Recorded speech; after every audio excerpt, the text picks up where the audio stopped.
So good morning. Good morning, everyone. Welcome to day 2 of 2019 Hannah Arendt Center Conference on Racism and Antisemitism. I thought yesterday we started off great, very lively, thoughtful, provocative morning. I hope we all are ready for what's going to be an even better and exciting day 2. Roger Berkowitz, the director of the center, happy to be here, welcome. A few announcements just to get us going, make sure we're all on the same page. So we have this morning, we're going to have 3 panels, discussions, and that will go till about 1:30. So it's a long morning, but it's going to be a super exciting morning, so hang in there. At 1:30, we'll have lunch. There'll be lunch out front for those who've purchased it. If you haven't purchased it, there's usually some leftovers you can purchase as well. There's going to be 3 breakout sessions during lunch today. One in Olin 204 on expanded epistemologies in the art of disinvention by Kenyon Adams, who was speaking yesterday, and Moderator. Breakout session 2 in Olin 205, both sidism, the agony and the ecstasy of other people's opinions in the age of Trump, led by Batya Ungar-Sargon.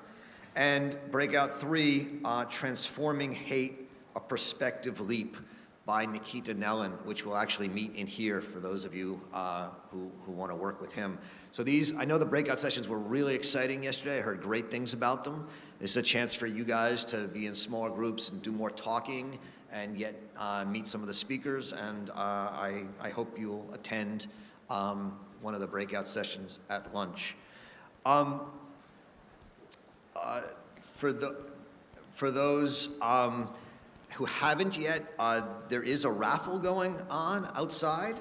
One of our members, Philip Burpee, is a farmer and carpenter, and in his spare time, he's an artist, and he made a really wonderful drawing of Hannah Arendt, which is we're raffling off, which he donated to the center for a raffle. Tickets are available out at the merchandise table.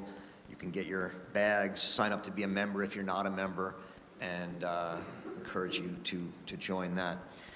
I want to take this moment, just because I have a little time right now, to thank 1 or 2 people, 3 or 4 people, 5 or 6 people.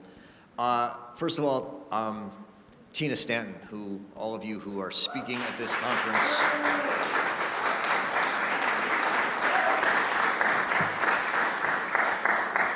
I guess I don't need, you all know what she does for the center. She works with the students, runs our Student Fellows program, is director of operations, and has just done an amazing job, as she always does, making sure this conference runs smoothly, and thrilled to have her here, and thank you, Tina. Samantha Hill is the assistant director of the center.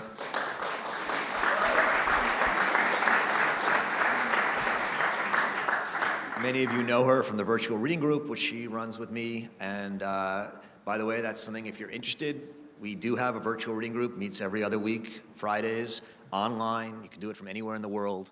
And we read Hannah Arendt together. And we have a great community of people, many of whom are here, come from all over. And it's a wonderful thing. So if you're interested, talk to us or just go to the website and check it out. Craig Rothstein, who's been doing our media, and thanks for everything working here. And then our incredible student fellows. Thank you to all of the fellows who've been running around, making sure everything works today. We have 25 students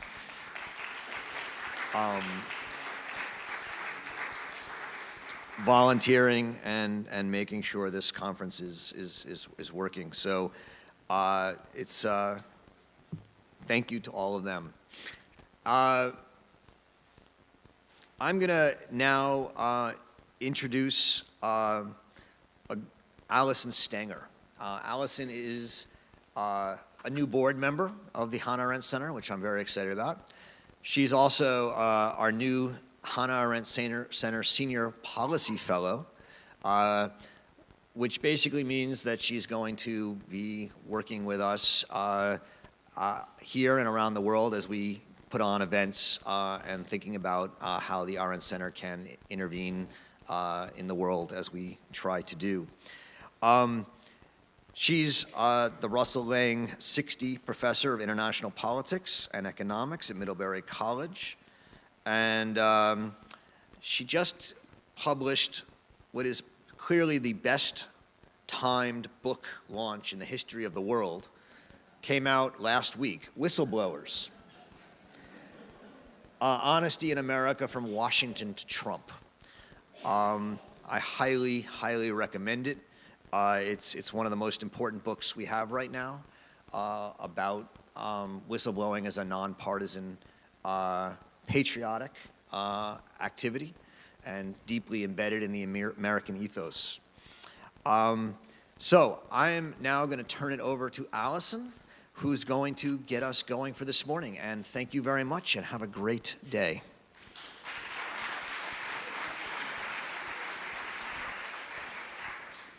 Well, welcome, everyone. It's great to be here. For those of you who weren't here yesterday, we had a very stimulating and interesting day. And just speaking as an outside observer, I'd like to commend the entire BARD community for showing us what both democracy and plurality look like. So I think BARD deserves a round of applause.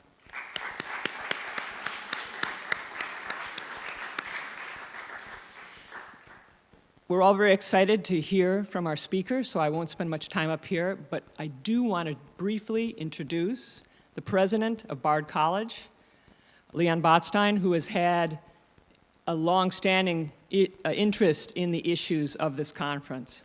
So we're going to hear a brief word from him and then get right to our speaker.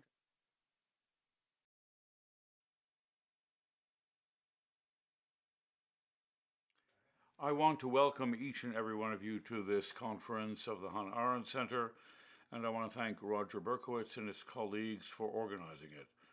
The subject of the conference, which is racism and anti-Semitism, is perhaps more important today than it has ever been, largely because at some point, particularly right after the Second World War, there was a surge of optimism that after the catastrophe of World War II, and perhaps even of World War I, that there would be some improvement, some, as the cliche has it, learning from history. The significance of this conference is that it is somewhat a shock to discover that prejudice, racism, hostility, and anti-Semitism, completely unsubstantiated conspiracy theories about Jewish influence, the residues of an old-fashioned eugenics and completely discredited pseudo-biology of race, that these things still have traction, and in fact considerable traction, as do very reductive definitions of homogeneity and who we are as opposed to the other person. In the case of Hannah Arendt, the conference is significant because she did so much to enlarge our understanding of anti-Semitism and also racism, particularly in the book, The Origins of Totalitarianism. And she had also early writings on the Jewish question and the persistence of anti-Semitism in modern Europe. So I, unfortunately, am in Europe and won't be able to attend, but I didn't want the conference to go by without expressing my gratitude to the Center for organizing it and my appreciation for all the participants and the audience to come to this very important and very significant and troubled question. To me, the most important challenge facing us is whether politics, as we understand it, the system of politics, is adequate to alter the explosion of hate, intolerance, and violence of one group against another, whether it is capable in the day of the internet and social media of reversing hard ingrained untruths anything from the Protocols of the Elders of Zion to degrading the stereotypes of certain groups of people in our society. Is it possible to make progress through politics so that we actually can realize something that is a resemblance of an ideal of a pluralistic, open and free society?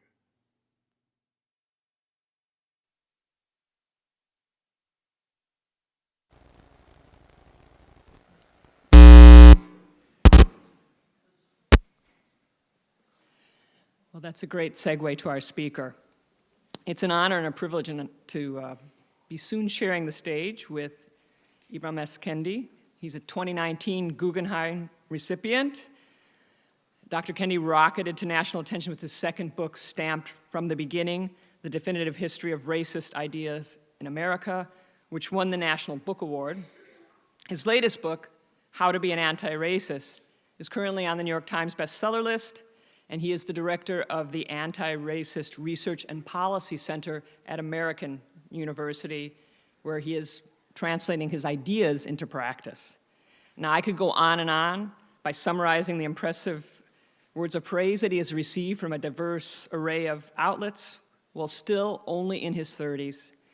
But in the interest of not crowding out time to hear what is currently on his mind, I'll simply refer you to his website and invite him to join me here on the stage.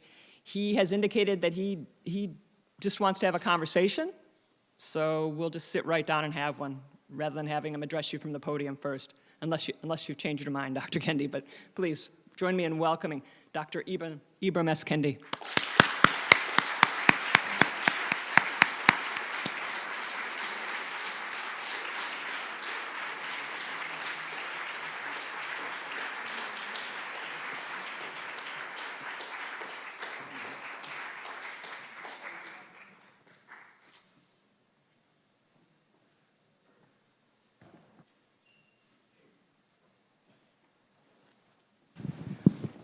Well, I guess we've got to speak into these things. And I may trip over them, so this could be interesting. Let's dive right in. I think I should start off by saying how deeply I am impressed with both of your latest books, and I want to read the first one as well. They're incredible if you haven't read them. They're available for purchase outside. They're extraordinary not only for the arguments they lay out, but the clarity of the definitions and terms that are used that I think really advance our dialogue, but they're also extraordinarily written. I mean, the structure, the way you structure the narrative in each instance is really a reader's delight.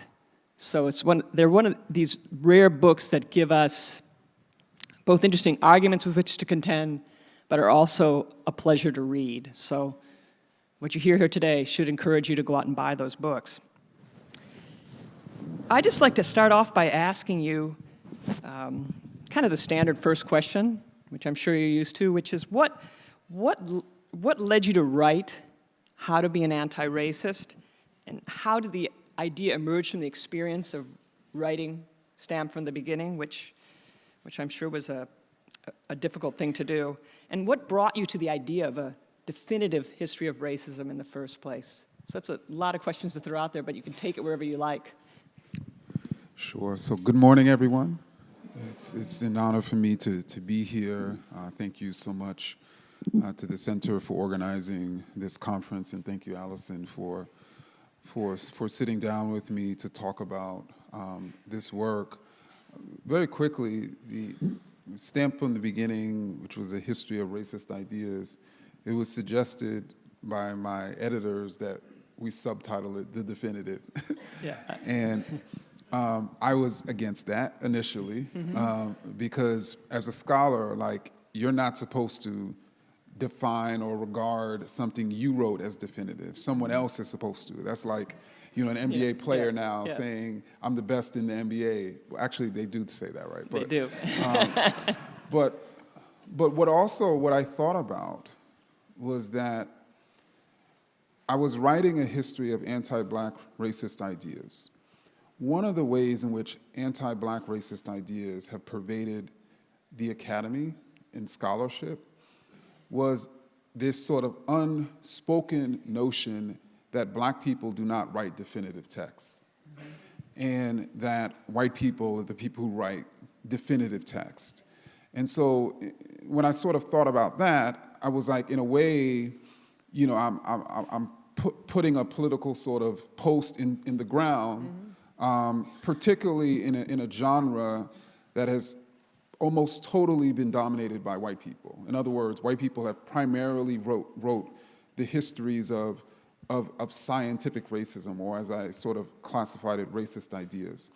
And in writing that history, I also wanted to write a history of the ideas that were challenging racist ideas.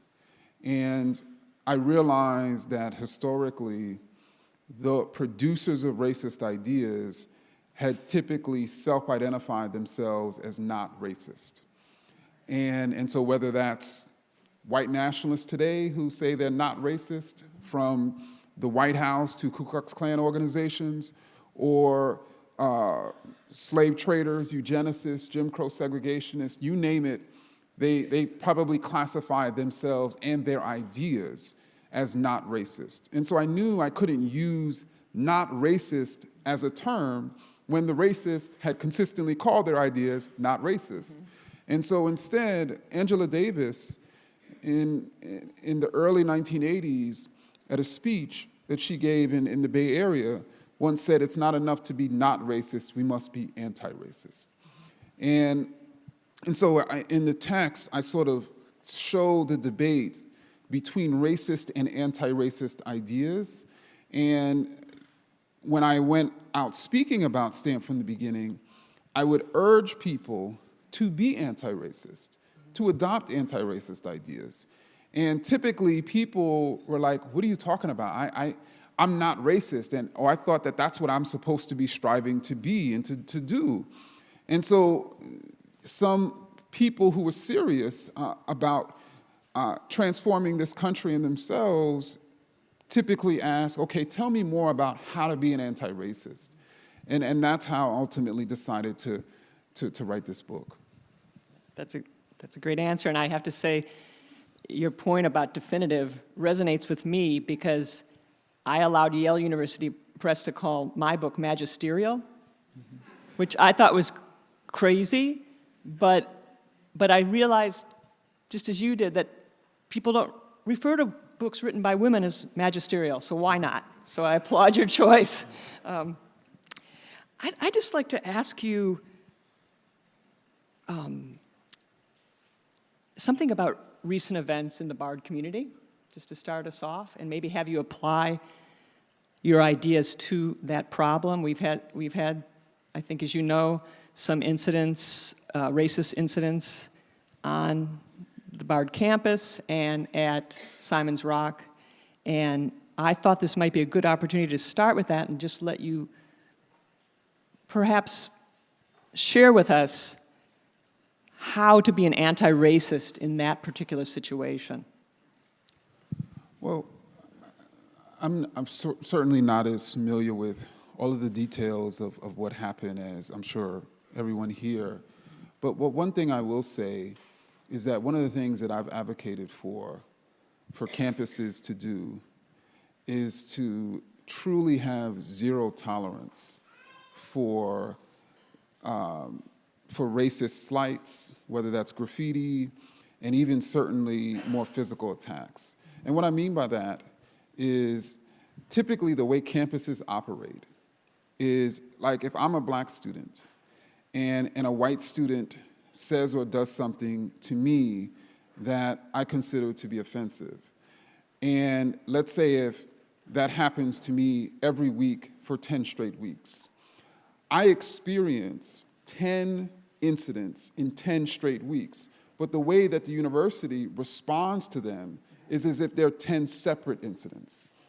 Does everybody understand the way that sort of works? And so the experience of the student is not taken into account when we individualize incidents.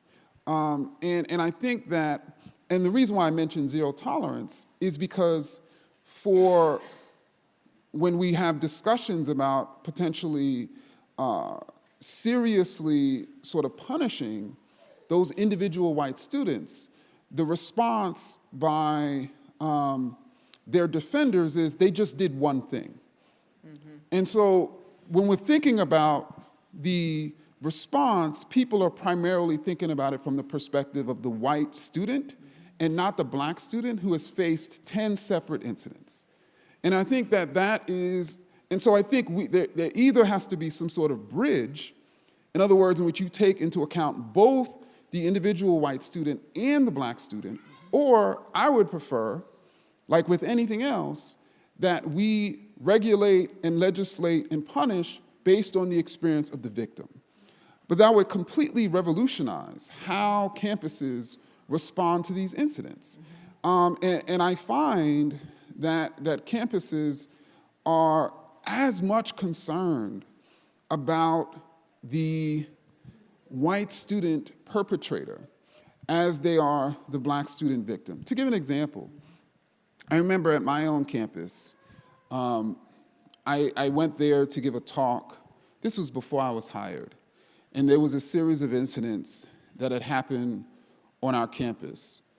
And, I suggested figuring out a way to have a zero tolerance policy. Now, what that would mean ultimately, meaning the punishment, is completely sort of up in the air. But there was tremendous amount of resistance, particularly from white faculty. And what was very interesting was the resistance was based on what would happen to the white student. In other words, they were constantly thinking about the white student. I constantly had to point that out, that they were not thinking about the perspective and the experience of the black student. And I think that's part of our larger sort of narrative, in which even when white people are perpetrators, they're the victims. And we saw that in Dallas, Texas, where you had this white woman cop murder someone, and then there became this larger narrative about sort of forgiving her, which is was very, very sort of complex, but it was presented as if she was somehow the victim too. And I think that generally speaking, when we think about how to define racism and anti-racism, we should be extremely outcome and victim-centered. Currently, we're perpetrator and intent-centered. What that means is, let me determine whether a person is racist based on their intent, based on who they are. Okay, if it's a Southerner, they must be a racist, but it couldn't be a racist, they're a New Yorker. And I think we need to be fundamentally focused on the victim and the outcome, and then we can truly begin to create relief for those victims and relief for those outcomes, or change those outcomes. Because how can you really change things for victims when you're not even focused on the victims? How can you change outcomes when you're not focused on the outcomes? And we have never truly, fundamentally, as college campuses, or even as a society, been fundamentally focused on victims, which is why people had to declare Black Lives Mattered. I think that's, I just can't resist asking you as a follow-up. I think in that case you mentioned, the Texas case with the white cop, that the victim's brother, is this the same, are we talking about the same incident? There are so many, wound up hugging the person who killed his brother, which I thought was incredibly moving and beautiful. It leads me to ask you, in terms of thinking about discipline and punishment, what should the content be? I think we share something. I think you're the son of two ministers. You're talking to a daughter of a minister. So I agree with you entirely about how we need to shift the focus, and I'm just wondering, what discipline is appropriate in that context? Should it be just enough for the perpetrator to apologize publicly? Or do we need to see something more punitive? So that's something that I think each community needs to decide. But one thing I will say is that what typically people say is that, well, we're a college campus, and this student, the perpetrator, is claiming that they didn't realize that that was offensive. So what we then should do is educate them. And what I typically say in response is, like, they are playing you. You're being played. Like, but it's easy to play an educator, to just claim yourself as ignorant, because you know that's going to pull at their heartstrings and say, okay, let me educate you. And so one thing I will say should not be the response is, I mean, we have students literally today who, who walk around calling students of color the N-word on college campuses. We have students, putting orange peels in front of the dorm room doors of students of color. We have students doing all sorts of things, and then when they get caught, their defense is, oh, I didn't realize that was offensive. Just as you have police officers saying, I feared for my life. And then what happens? Since Americans commonly fear for their lives in front of black bodies, it reaches and touches people, and then they're able to defend themselves in the same way when you say to an educator, I didn't realize that was a bad thing. Please teach me about racism. And then the educator's like, okay, we will teach you. And then that's the only response. And then they presumably do it again, or someone else does it again. And then they have the same response. So one thing I will say is that should not be the response. Good answer. I've heard you speak elsewhere of your desire to be a public scholar and produce works of public scholarship. This is a bit of a shift, but how do you define that term, and what constraints or imperatives do they place upon the research and work that you do? So actually, I distinguish between public scholar and public scholarship. And I conceive of a public scholar as simply a scholar who is known by the public.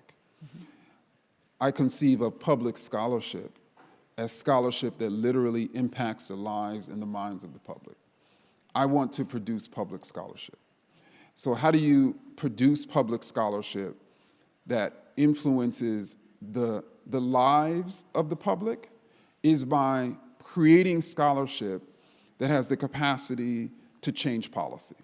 Because when you talk about changing policy, you're talking about the ability to literally shift the life chances of large numbers of people.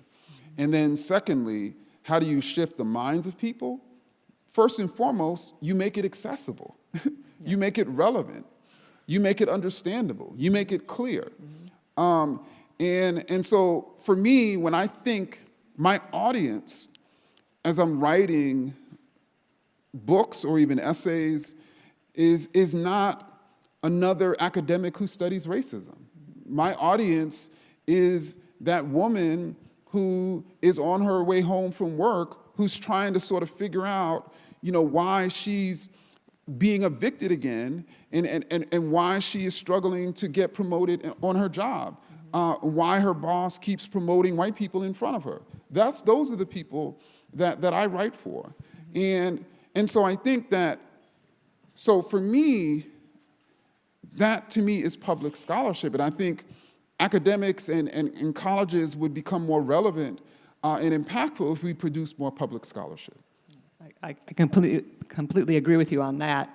And I'd like to use that to kind of circle back to where we were earlier with that question about punishment, the appropriate punishment.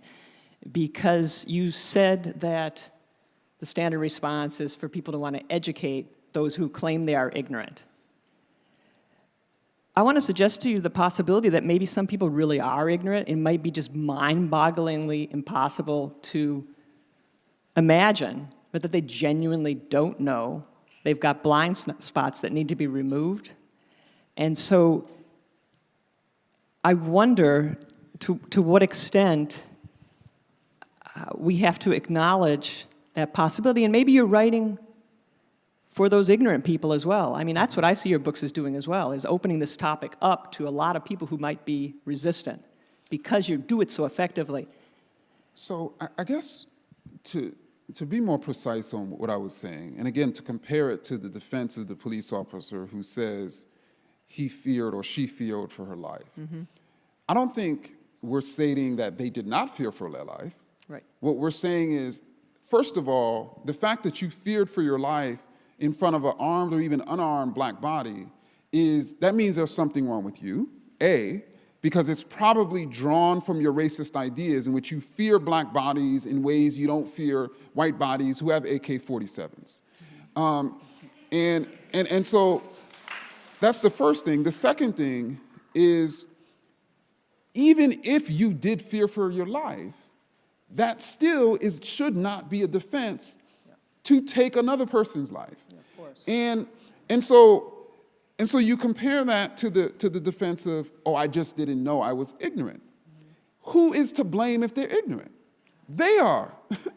And so that's what I'm ultimately trying to make the case, that it's one thing, I completely recognize that many Americans are ignorant about the way in which, for instance, racist power and racist policies are the true source of racial inequities in our society. They're ignorant about the ways in which different sort of peoples and cultures sort of operate. But who is at fault? Right. To me, they are at fault. If you are ignorant about the source and the plague of racism in 2019, then that is your fault, even a 19-year-old. So for me, I have a daughter, and if my daughter goes to college and she is ignorant about racism, about sexism, about all these different sort of frameworks, if she's ignorant about her body, about her mind, about who she wants to be, then to me, that's my fault as well as her fault. People need to start taking ownership. You know, in the 90s, they would continuously tell black people, you need to take personal responsibility. You remember that term, personal responsibility? But then when we turn that around, particularly as it relates to social issues, what white America in particular wants to use as a defense is, I just didn't know. And so then when we say, well, you should take personal responsibility for not knowing, as opposed to using that as a defense, they say, well, this wasn't taught in school. Well, it wasn't taught in school to me either, and I learned it. And so I think that I completely recognize that people are ignorant. But at the same time, I don't think that should be used as a defense when someone is a perpetrator. And I think that is ultimately the argument I was trying to make. That's good. I want to play around a little bit with this idea of personal responsibility, because one of the things I found interesting in your book was your argument in How to Be an Antiracist that there is such a thing as black racism, and that you use yourself as an example to illustrate this point quite effectively. I wonder if you might sketch that general argument for us and then respond to the following question. What is the most effective counter-argument you have heard, and how did that challenge you to redefine your concepts, if at all? So actually, I actually do not conceive of a construct of black racism. And I was trying throughout the text to make a case that there's a such thing as racism. In other words, racism, or I should say a racist, is someone who is expressing a racist idea or supporting a racist policy with their action or inaction. And I define a racist idea as any idea that suggests the racial groups, that a certain racial group is superior or inferior, better or worse than others. And I define a racist policy as any policy that leads to racial inequity. And so what I tried to sort of make a case is that there are many different people in this society who believe that black people are lazy, who believe that Latinx people are invading this country and they're vicious animals, who believe that Native people are pretty much dead, who believe that Asian people are servile. There are many different types of people who believe that. And what I also tried to make a case about is each race, and in the case that I discussed in the book, black people are a collection of racialized groups. And so black women are a racial group that is distinct from black men. The black poor are a racial group. And a specific set of racist ideas have targeted the black poor people that have not targeted black elites. And black gays are a racial group. And what people have historically done, including black people, is they have resisted racist ideas about their own group. So I, as a black male, I'm going to resist ideas that say there's something wrong with black men, and then turn around and accept ideas saying there's something wrong with black women. Or as a person who is black middle income, I'm going to resist ideas stating that there's something wrong with black elites, and then accept and reproduce notions that there's something wrong with black poor people. And just as you have white middle income people imagining that they're superior to who they call white trash, right? And so I think it's critical for us to fundamentally recognize that if you're born and raised in this society, even if you're a person of color, chances are you think that there's something wrong with a particular racial group. And typically, and I think that what happens when people believe that there's something wrong with a racial group, in my case, thinking that there was something wrong with black women, with black poor people, I'm not going to see the racist policies that are targeting black women and black poor people, because to me, the reason why they're struggling in society is because of their own inferiorities. And so therefore, I'm not even gonna see the racism that is targeting them, and therefore I'm not gonna resist that racism. And if anything, I'm gonna spend my time going after the victims. So in other words, I essentially, instead of challenging racism, I wrote about in the book how I was going after other black people. And so just as you have white people who, instead of challenging racism, were thinking that black people were the problem. And I think it's critical for us to recognize that if we are not challenging racist policies in power, then we're being racist. There's no in-between of a not racist, no matter your race. Either you're challenging racist policies as an anti-racist, or you're not challenging those policies, and you're allowing those policies to persist as a racist. And we each have the power to resist.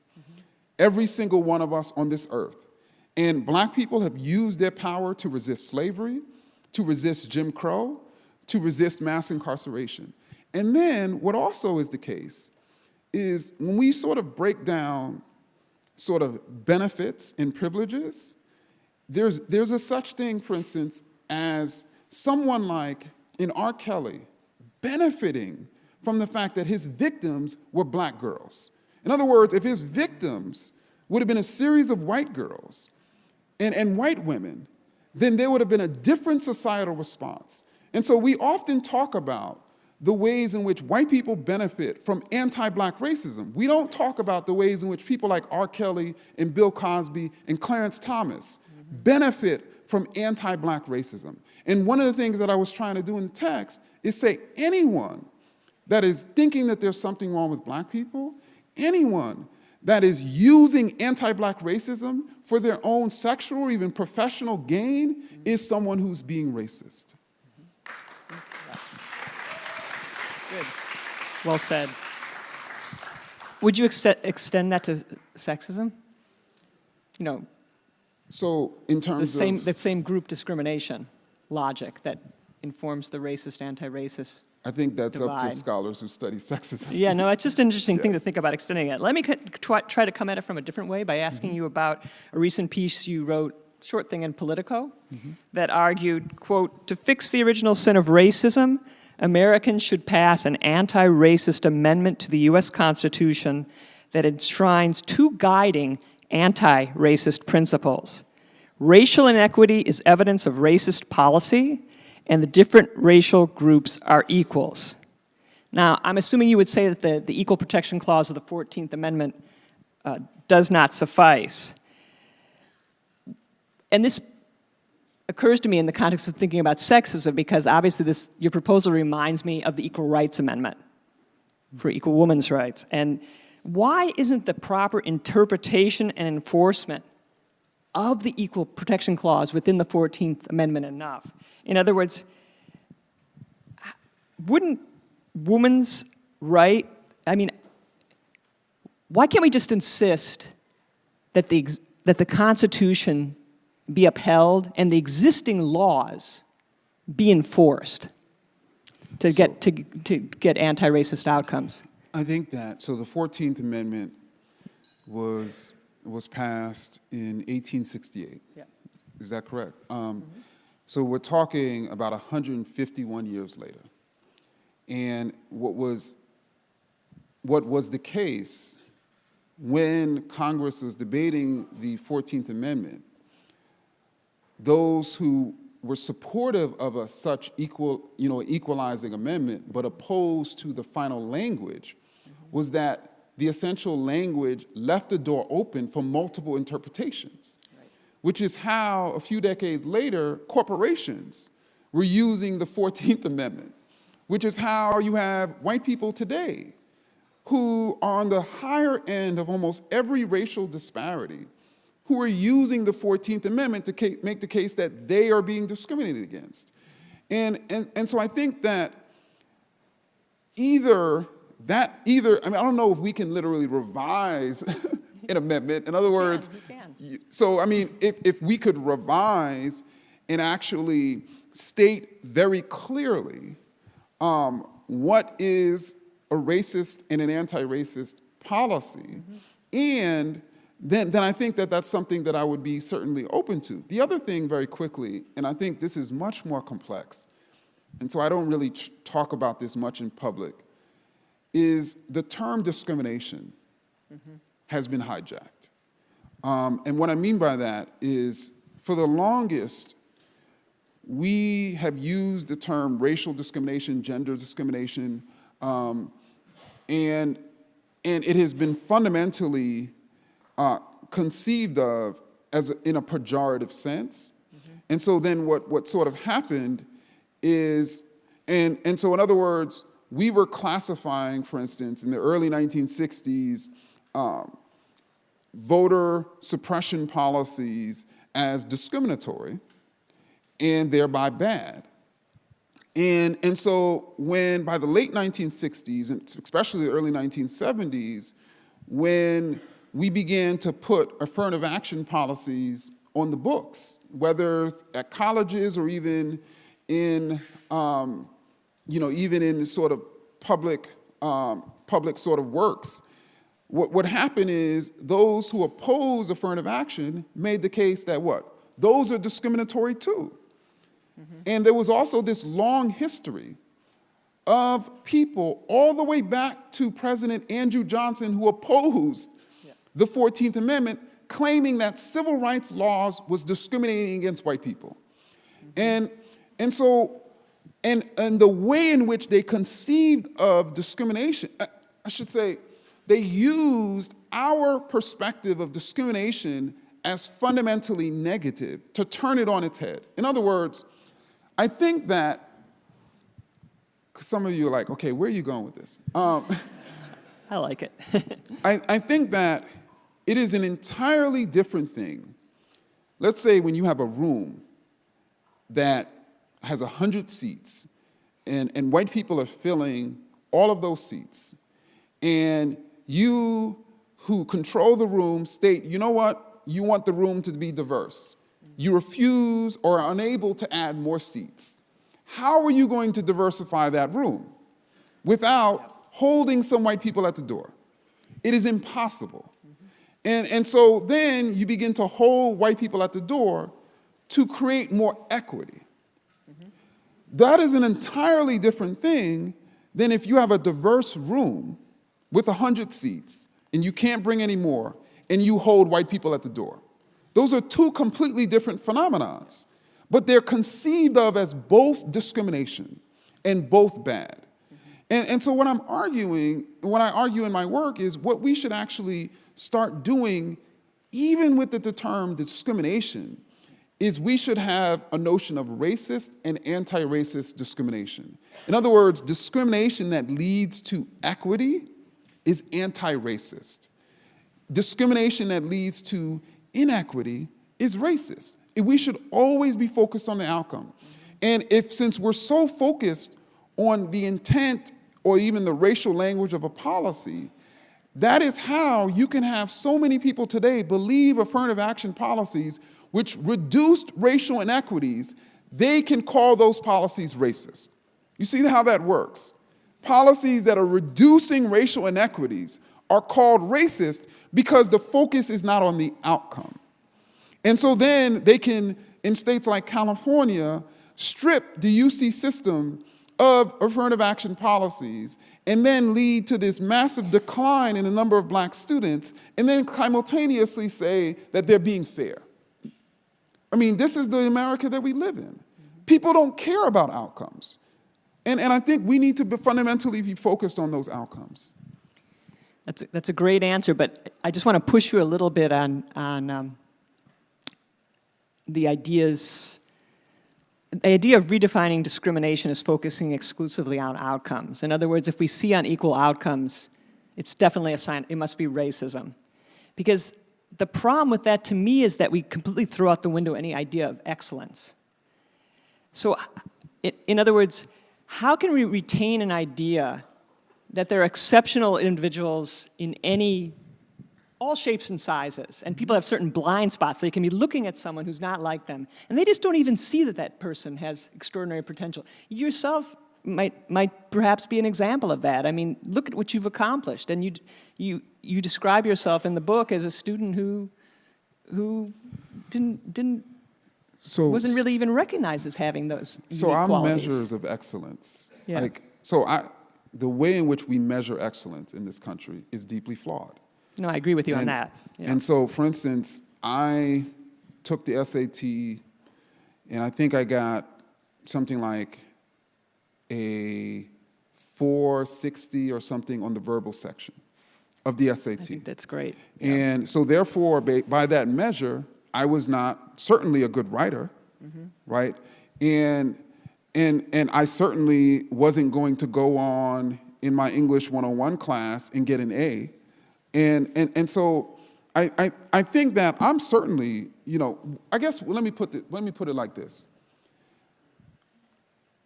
When I think of equality between racial groups, and when I think of equal outcomes, and when I consider racial groups to be equals, I'm not stating that there aren't students like me in high school who were not pushing towards my highest potential and was, focused on other things. What I'm saying is that there are white students like that too. But they get third and fourth and fifth and sixth opportunities, or they get their ways in which people see them as people who have potential, in which they see me fundamentally as a failure. And so it allows for them to get to those places of excellence quicker and easier and more efficiently than when a student who is a student of color is. And so I think that what we should recognize when we recognize the racial groups as equals is that you have these positive and negative traits in all of the racial groups.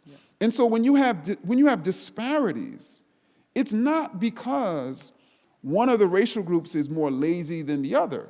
It's because that group is not getting the same opportunities as the other racial group. Because fundamentally, and I think this is something Americans do not want to accept, when you have a racial inequity, there's only two causes. Either it is because a particular racial group is superior or inferior, or racist policy. Those are the only two explanations. Currently, black people are 40% of the incarcerated population in this country, even though we make up about 13% of the national population. There's only two explanations. Either it's because black people are more dangerous, more violent, commit more crimes than white people, who are far and away less likely to be imprisoned, or racist policies. Those are the only two explanations. Either the last 50 years, black workers have been twice as likely to be unemployed in this country than white workers. It's either because black workers are not qualified, black workers prefer welfare over work, black workers are lazy, or racist policies in our employment industry. And people have been taught that the cause of those inequities are because there's something wrong with let's say, black workers. Even black workers have been taught that. And so everybody looks out at that disparity and it makes sense to them. And they just go about trying to civilize and develop black workers because they think they're the problem, as opposed to going after the true source of that inequity. And again, that's not saying that there are not black workers who are lazy or who prefer welfare over work or are not qualified. That is to say, there are white workers like that too. And so, but those white workers who are high school dropouts are in many cases better equipped in the employment industry than a black person with a college degree in this society. At the same time, we sort of challenge black people. Anyway, let me stop there because I can go on. No, it's good. It's good. And I like your point about the way we measure excellence being flawed. I mean, because that's kind of a shout out to a lot of the early high school students here, because the BARD program doesn't have standardized test scores, if I understand it, as part of admissions, precisely because those measures are flawed. I mean, I think we can do a lot with the measurement question, and maybe that's a good segue to talk about data and things we measure with that, because I gave a seminar at Harvard University's Edmund J. Safra Center for Ethics this week. It's the center run by Danielle Allen, and we got into a discussion about data, and they actually asked me if I would ask you this question. So this comes from Harvard University for Dr. Kendi.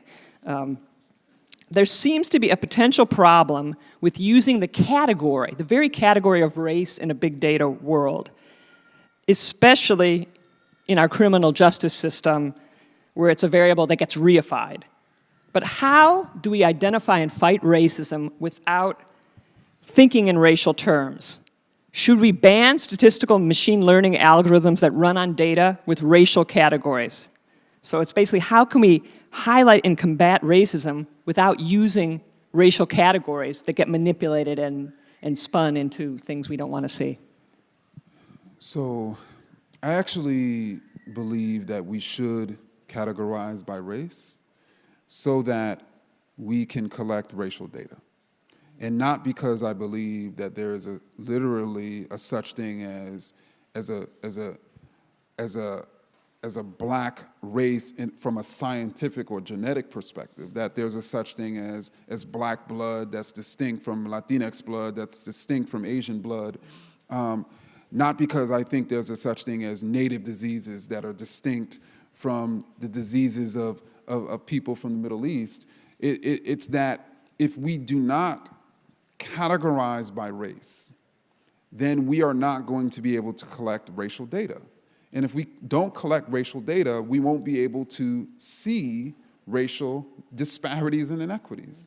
And if we can't see racial disparities and inequities, then how can we figure out what policies or lack thereof are actually creating those inequities? And then if we can't see those policies that are creating those racial inequities, then how can we challenge them?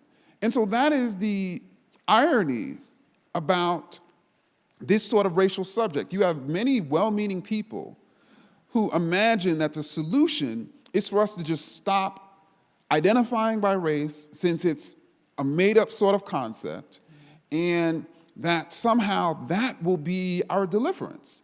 But what will happen is that is actually the final solution of racists. They want a society with racial inequities that no one can see, let alone fight. That is the society that they want. And I refuse for us to get there. But there are many different challenges in collecting racial data.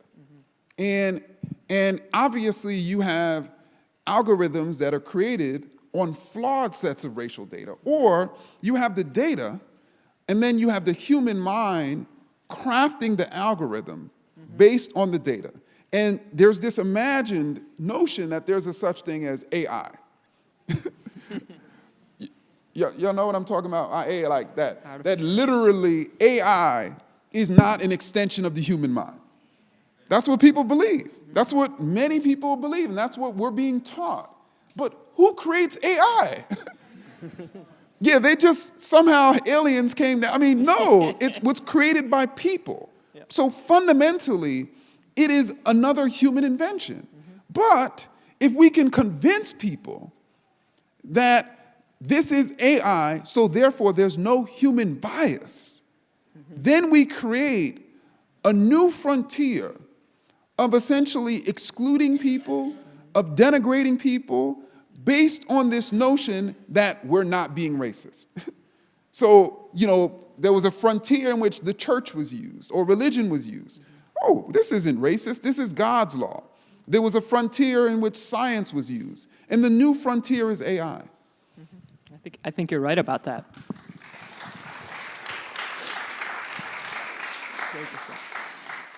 I have many more questions, but I imagine that many of you out there have questions as well. So I can keep going, but I'd prefer to turn it over to the audience and give you a chance to ask Dr. Kendi what's on your mind. So please, do you want to call on people or should I? You can call us. Okay. Who do we got? And I have terrible eyesight, so how about in the back? Way in the back there? Is that a hand? Or are you signaling to me to look at someone else? Oh, we have to wait till the mic gets to you so everybody can hear you.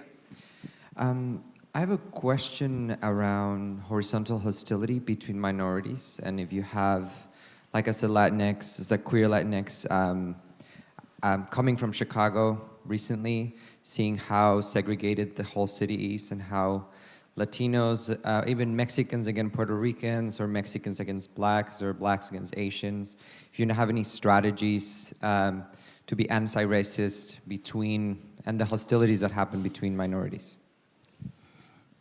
Sure. So when people say people of color can't be racist, they're completely ignoring precisely what you're talking about.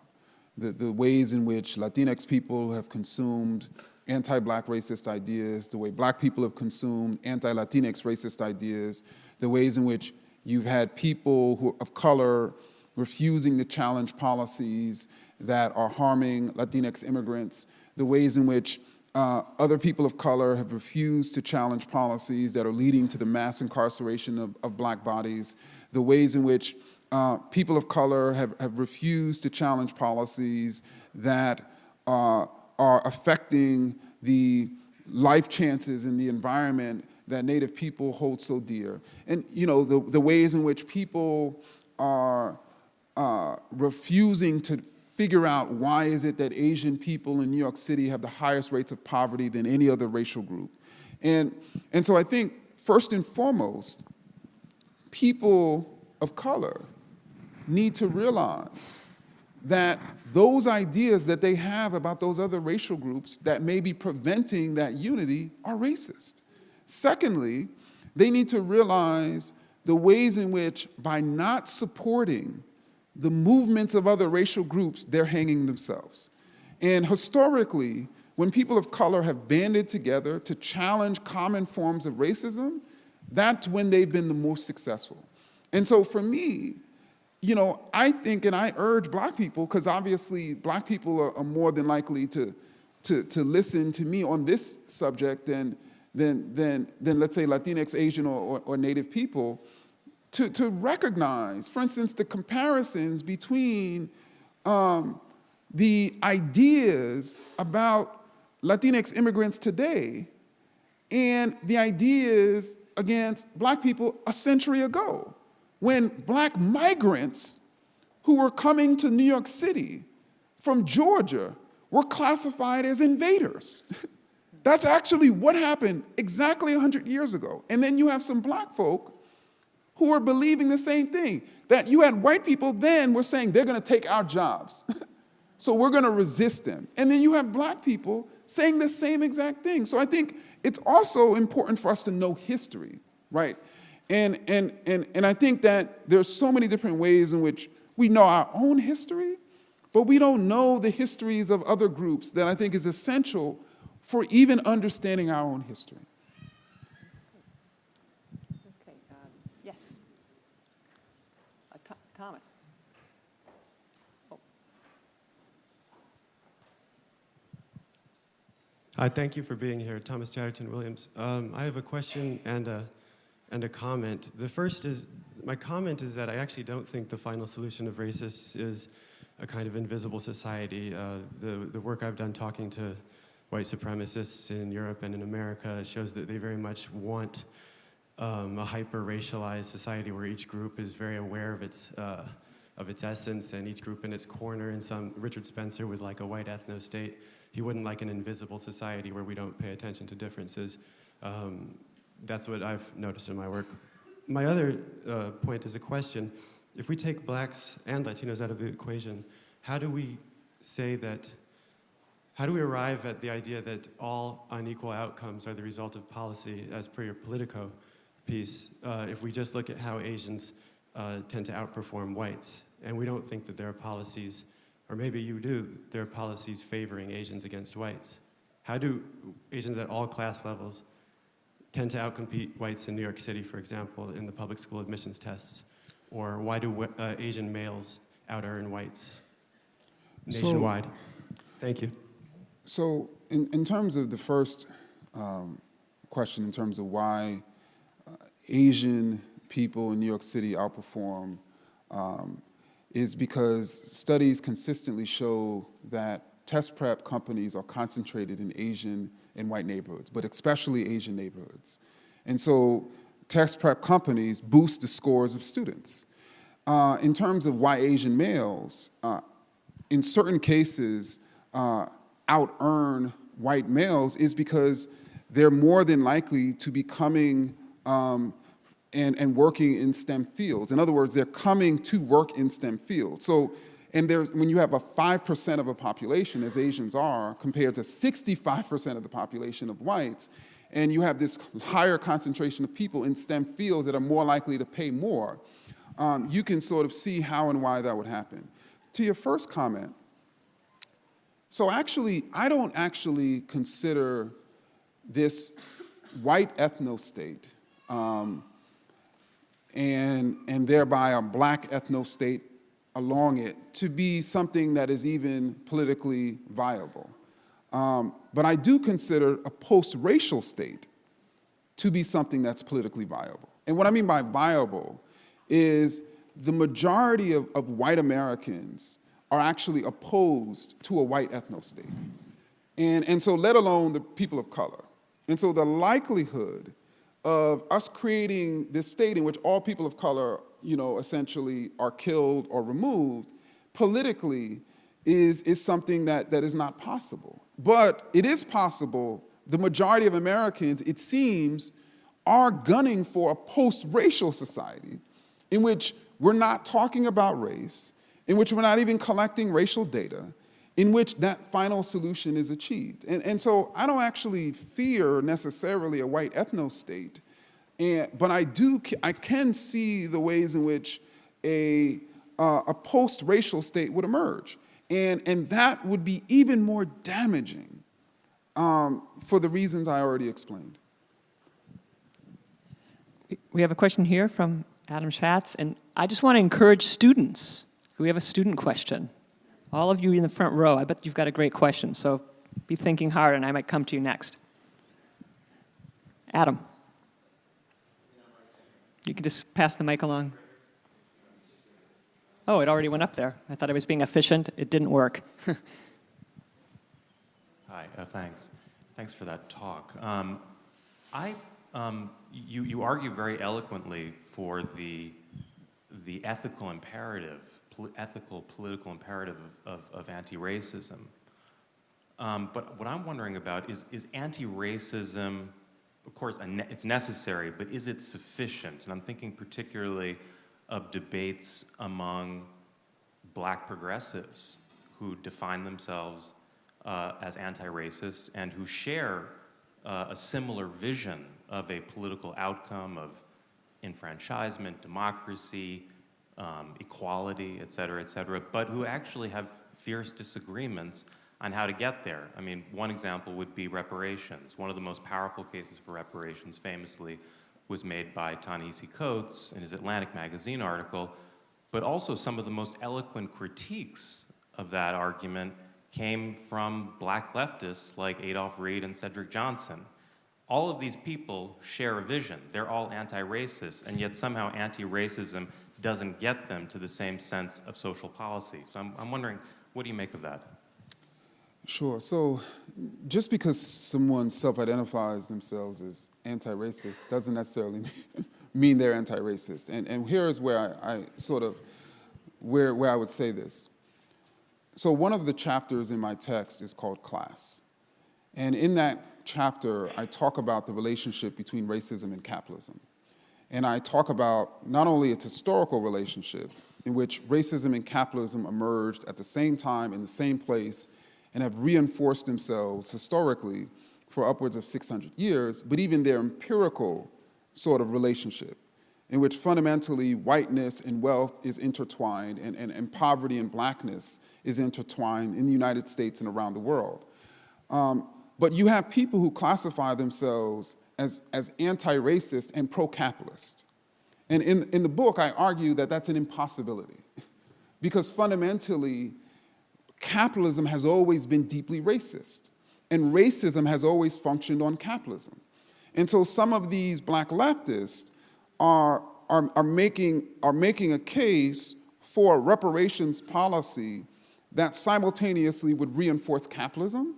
And then you have others who are making a case in the reparations debate that the reparations plan has to not only sort of bring repair, but even repair, I should say, transform or eliminate capitalism itself.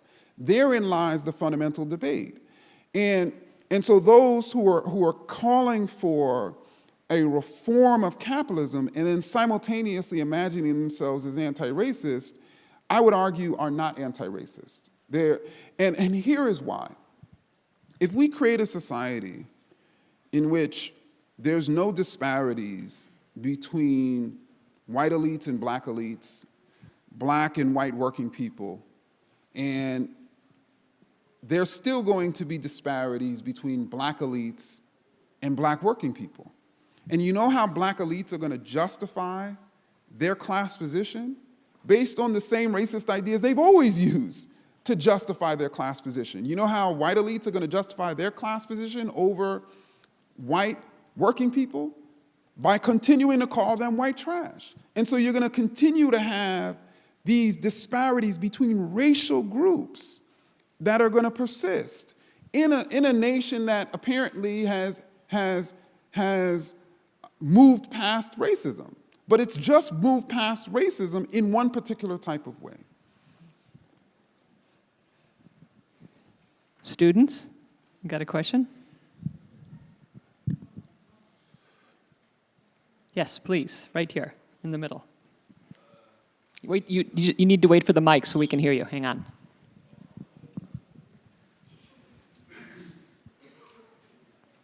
It was a comment made earlier, and y'all said, why not publicly apologize after an incident? So what justice would that bring to the family? To the people that Just repeat the question for us and hold the mic a little closer to your mouth. You can hear me? Yeah, that's good. Yeah, good.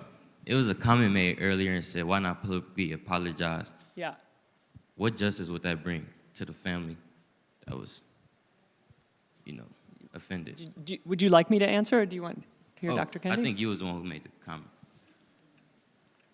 Oh, me? Yeah. That's a long answer. Maybe we can talk afterwards. I don't want to take time away from Dr. Kendi, but what I have seen in my experience as a college professor is that the perpetrators don't want to apologize. And if they're forced to apologize publicly, it can be quite a cathartic experience.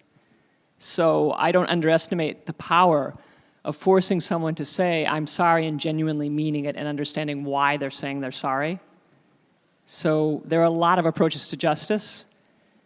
I personally think that an eye for an eye and a tooth for a tooth leads nowhere we want to be, but that's a longer conversation. We can talk about it afterwards.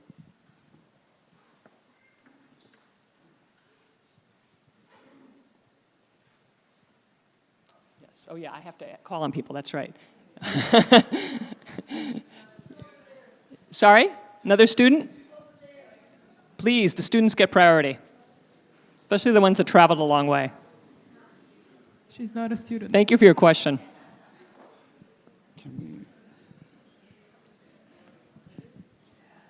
Thank you so much for your comments. I find them very insightful and very helpful, actually, in thinking about some of the questions that I've been asked as a person of color about topics like affirmative action, right? So there's a lot of people who are angry about affirmative action, Asians, right? So there was a recent case against Harvard for, their affirmative actions policies were apparently holding Asians at the door, so to say, right? And then there's also the argument about what about poor whites, right? So if we have a race-based affirmative action, what happens to the poor whites? I think that there's ways in which we can answer each of those things. Since you brought up reparations, and I'm glad you did. Do you want me to answer the first question first? Okay. Please do. Okay, so she asked about, Asian students, for instance,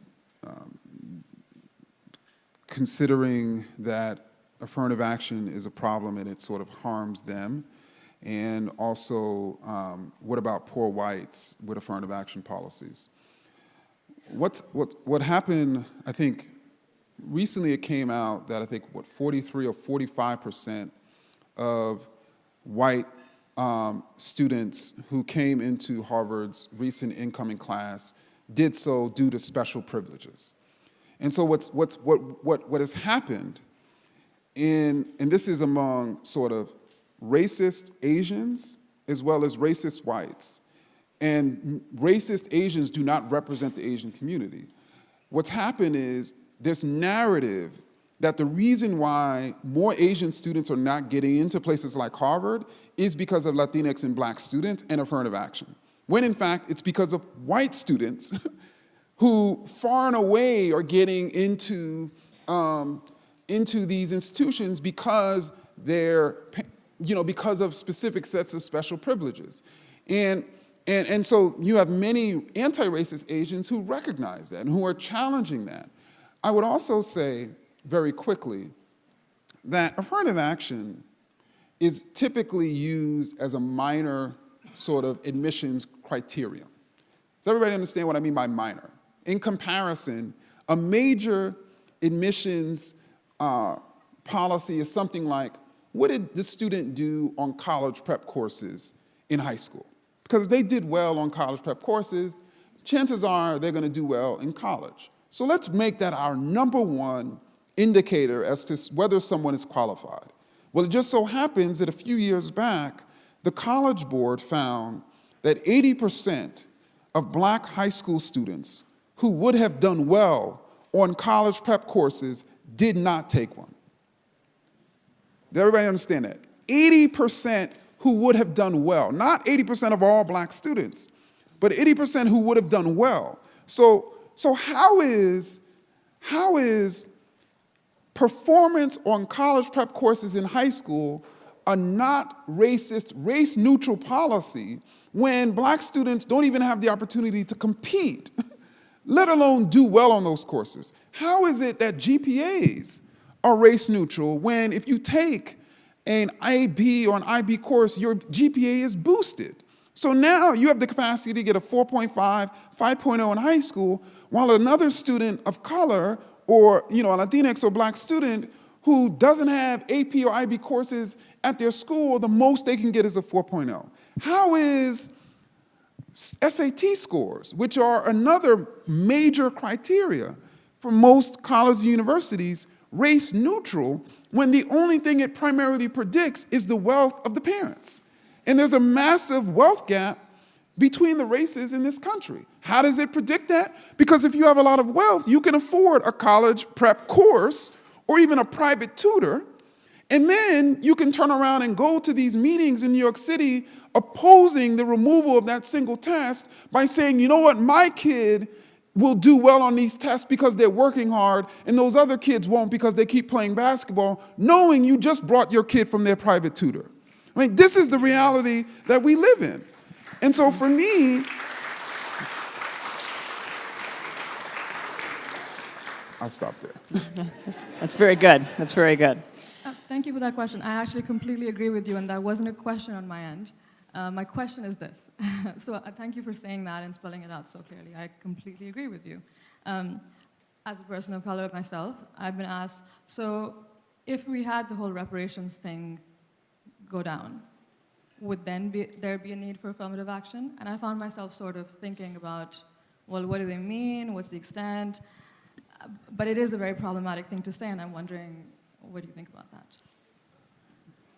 So if we had a reparations plan, and that reparations plan was focused on eliminating, for instance, the racial wealth gap, or as some would argue, eliminating the ability for the rich to essentially dictate economic policy, which some would call the rich dominating economic policy, others would call capitalism. And then the outcomes of those policies yielded equity, economic equity between the racial groups. It wouldn't necessarily automatically yield outcomes in every sort of capacity. But I also would say that if we ever truly had a revolution in this country that then would lead to a reparations plan, because reparations isn't going to come short of a revolution, then I suspect there would also be a revolution against those racist policies that I just described, like essentially having standardized test scores and a multi-billion-dollar test prep industry, having a scenario in which certain schools have college prep courses and others don't. And then judging students based on their performance in those, like those wouldn't exist in a truly equitable country. All students would have access to the same resources, to the same type of classes. And all those parents who continue to say that their kid is so smart, now they would have to prove it. That's good. More questions? Yeah. How about we're way in the back? Yes, you. Hi, thank you so much. So my question is, what insight and/or advice would you give to Black educators who have a mission to educate their Black students or their students of color around being competitive in less or more competitive spaces, like in which they don't necessarily belong? So thinking about like college admissions, thinking about getting really good internships. There's like sometimes a cognitive dissonance in knowing the inequality, but also wanting to prepare your students for that by teaching them to be a little bit more palatable, quote unquote, or to your point, civilized. So what happens when a Black educator, like myself and like you, only encourage Black students, or any students of color for that matter, to be excellent, and simultaneously do not teach them about racism, about even when you are excellent, you still may get a door closed in your face. What's going to happen is when they get that door closed in their face, not because of their lack of performance, but because of the color of their skin, they're not going to see it as such. They're going to see that there's something wrong with them. And I write about that in How to Be an Anti-Racist because that's what I thought. I thought that there was always something wrong with me, that whenever I was not getting something, it was because there was something wrong with me. And so in thinking that there was something wrong with me, I also thought that there was something wrong with Black people in general. And then thinking less of myself allowed me to consume even more ideas about Black people that said that we're less than. And so it became this sort of cycle that it took me a while to extract myself from. So I think we can simultaneously encourage people to be their best and to do their best while also explaining to them this system of racism. And obviously, if we just do one or the other, it's going to be a problem. Two more questions? Yes.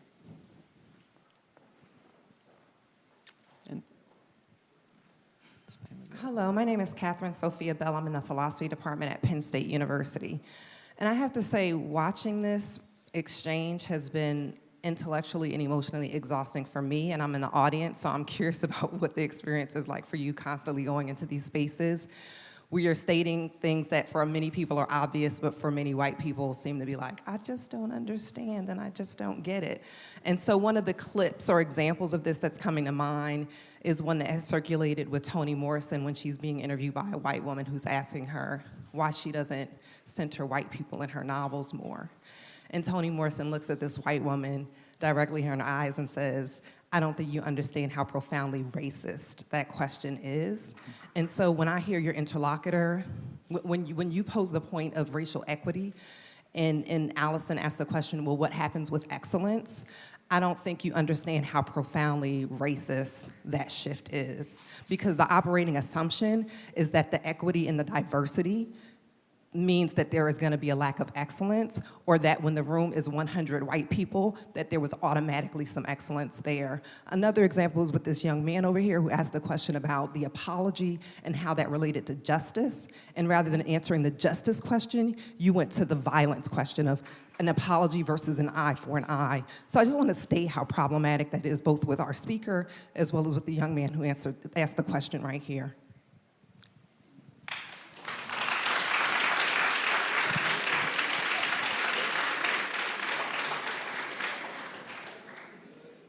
Am I allowed to say something quickly? Yeah. You don't know anything about me as a person, but I'm coming from a religious place when I say some of those things. So I think you're misunderstanding my intention.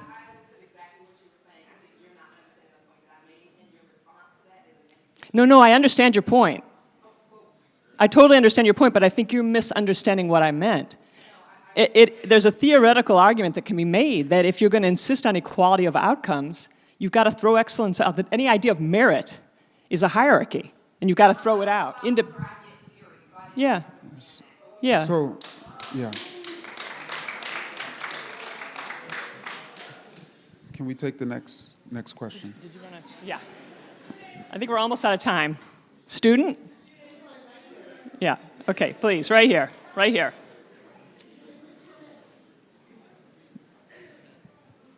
Okay, so you often talk about racial groups, but what about multiracial kids and like multiracial students that have to face the same discrimination as like one race students or kids?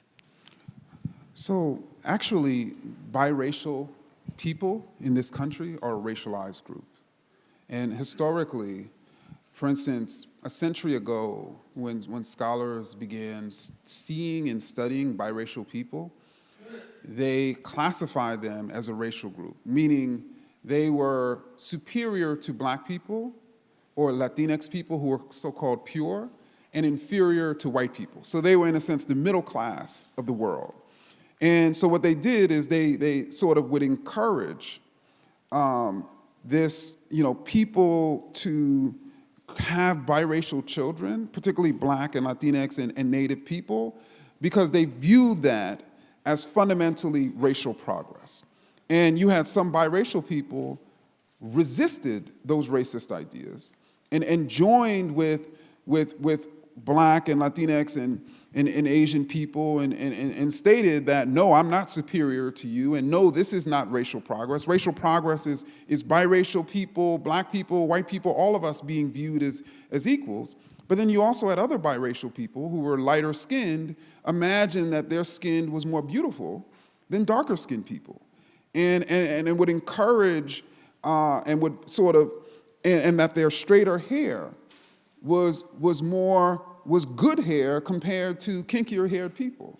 And so one of the things that I've tried to do with my work is to recognize, but then I should also add, you had eugenicists who a century ago made the case that biracial people were the end of civilization. That the pure races, as they imagined, even though there was no such thing as pure races, particularly among black people, because so many of our women ancestors has been raped by masters, and so many Native people, but they imagined that biracial people were essentially people who would spell the end of civilization. And in fact, 2 centuries ago, you had scholars making the case that biracial people were infertile because they were mules. And that's how you get the term mulatto. And so therefore, why would people of different races sleep together when it's just going to essentially literally lead to the end of humanity? Now, obviously, biracial people reproduced and are just as human as everyone else. But I guess the point that I was trying to make is the ways in which biracial people are racialized too. And people, whether white people, whether people of color who are not considering themselves to be biracial, view biracial people as inferior or superior, or even view biracial people in particular ways that is not true either. And I think we should resist those ideas as well. I think we're out of time, but I'd like to just give you an opportunity to have a closing word if you'd like before we move on to the next session.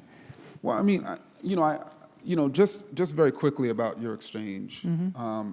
I think what's absolutely sort of critical for all of us when we're striving to be anti-racist and we are classified as saying or doing something that's racist, for us to deeply reflect on that before we push back. Because I think what historically people have done when charged with saying something that's racist is we have simply sort of denied it and not really tried to think through precisely what the other person was saying. And so I thought that that was a sort of a great example. And I think that one of the things that I was trying to model in how to be an anti-racist for the entire world, all of the different ways in which I said something that was wrong, and people had to point that out to me, even times publicly.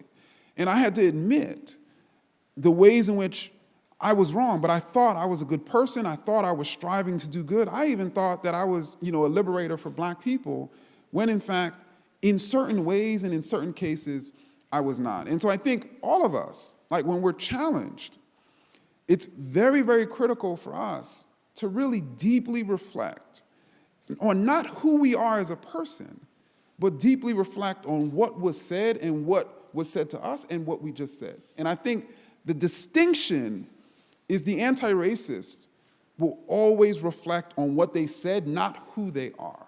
Does that make sense?